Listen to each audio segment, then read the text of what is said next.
Olá, caro aluno, tudo bem? Tudo tranquilo com você? Professor Wagner, e você está aqui no Física Agora Vai. Gente, nessa aula eu vou trazer para você algumas dicas sobre eletrização. Você já deve ter visto a aula de número 1. Se você não viu, olha esse card que vai aparecer aqui agora.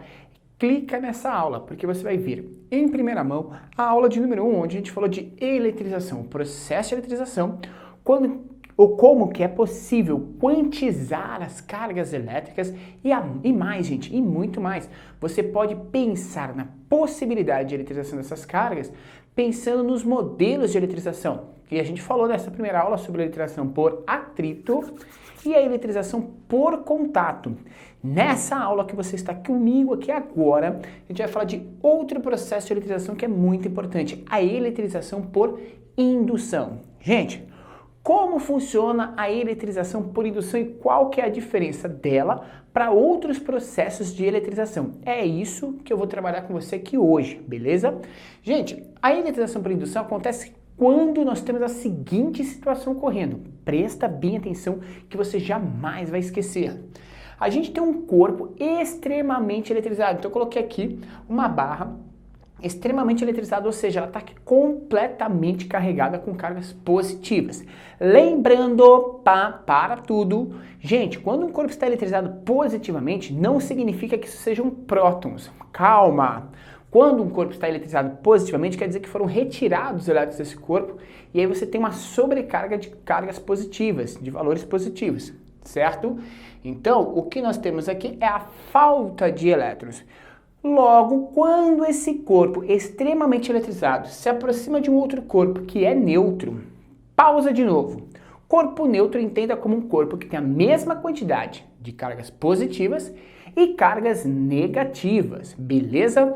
Volta aqui então. Quando se aproxima de um corpo neutro, a gente tem a seguinte situação, gente, saca só. Esse corpo neutro, ele vai ter uma distribuição das suas cargas em torno desse corpo, fazendo com que parte das cargas negativas se aproximem daquele corpo de carga oposta e as cargas positivas sejam repelidas, como acontece nesse caso, beleza?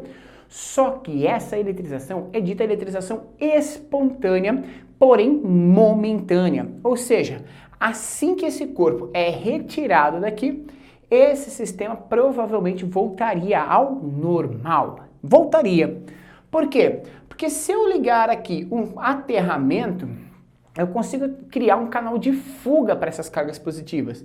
E aí, se eu corto esse fio de aterramento antes de separar o primeiro corpo, esse primeiro cara aqui, essa bolinha, vai ficar totalmente negativa, beleza?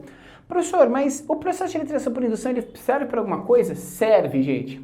Leyden, ele criou uma garrafa de Leyden, ele criou um sistema que a gente pode detectar cargas elétricas num determinado elemento. Olha só que interessante, uma garrafa totalmente fechada, vidro, para que a gente não tenha contato com a parte interna, uma haste metálica, uma esfera metálica na ponta desse sistema e aqui embaixo duas lâminas metálicas, certo? Que podem se movimentar conforme a gente tenha cargas elétricas ou não.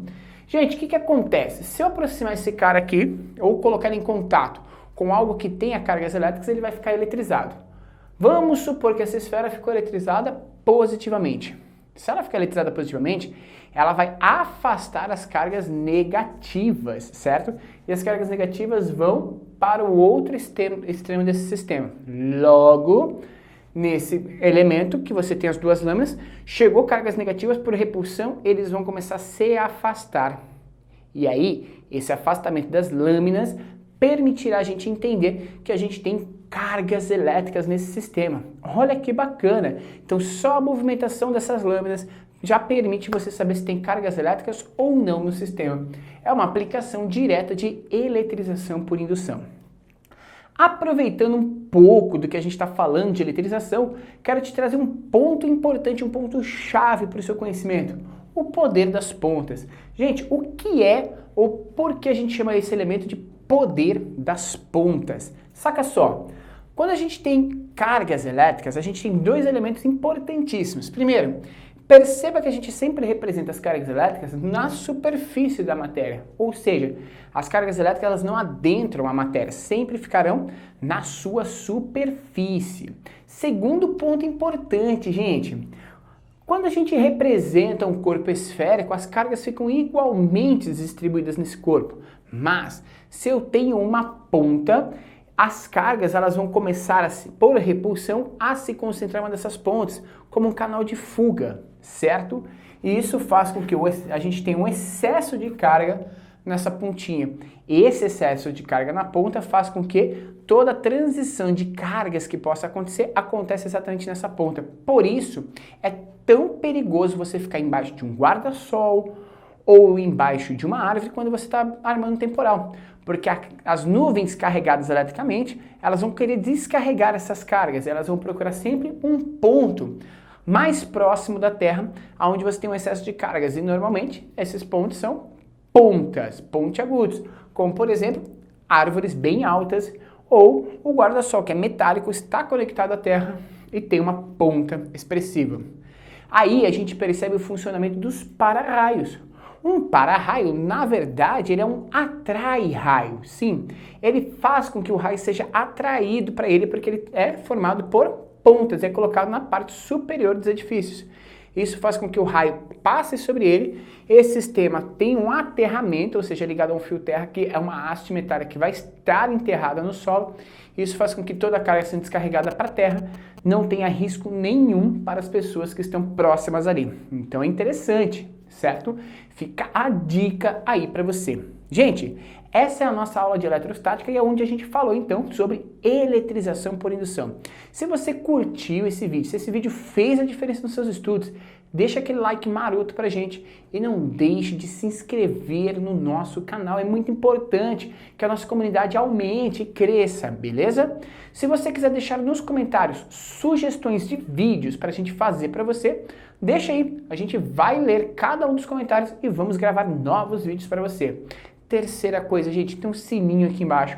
Ativa esse sininho, porque você vai receber em primeira mão todas as nossas novidades, as dicas, tudo aquilo que você precisa para mandar super bem na sua prova, beleza? Espero ver você aqui mais uma vez na próxima videoaula. Valeu, galera, até a próxima e tchau!